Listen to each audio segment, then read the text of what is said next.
हमारी ज़िंदगी का सबसे बड़ा हादसा ये है कि हम कसीरुल मकासद हैं। आज का इंसान बैक वक़्त हज़ारहा काम करता है और करना चाहता है। कसीर वाबस्तगियों ने इंसान को मुस्तकिल मिजाज नहीं रहने दिया।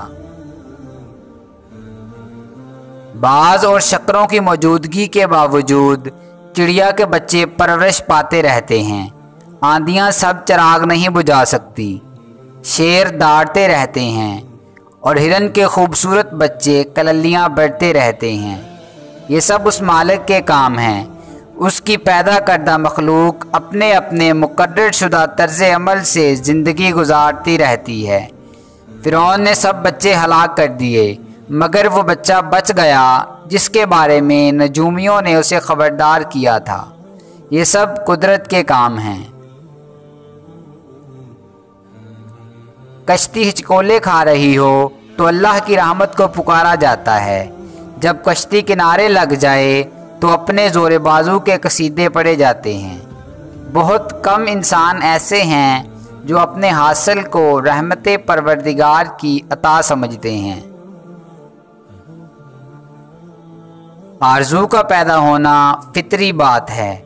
इंसानों में आरज़ुएँ पैदा होती रहती हैं। कोई आरज़ू शिकस्त आरज़ू तक सफ़र करती है, कोई आरज़ू इंसान को बेनियाज आरज़ू कर देती है, कोई आरज़ू इसे कुबकू फिराती है, कोई आरज़ू इसको अपनी ज़ात के रूबरू लाती है और कोई आरज़ू इसे खुशकिस्मती से सुरखरू कर देती है। कौन सी आरज़ू क्या करती है इसका इल्म इंसान को होना चाहिए, वरना आरज़ू जिगर का लहू बनकर खून का आंसू बनेगी। तन्हाई का बोझ बर्दाश्त करते हो और नापसंदीदा इंसानों का कुर्ब बर्दाश्त नहीं कर सकते। क्यों? सब बच्चों से लेकर बुज़ुर्गों तक सब के लिए यकसा एहतराम, यकसा मोहब्बत बन जाओ। आप मर जाओ और दूसरों को ज़िंदगी दे जाओ। ज़िंदगी कब से है और कब तक है कौन जाने। अज़ल से अबद तक या अज़ल से पहले और अबद के बाद भी ज़िंदगी है। तख्लीक होने से पहले ये खालिक के इरादे में ज़िंदा थी और तकमील के बाद भी ये खालिक के रूबरू हाजिर कर दी जाएगी।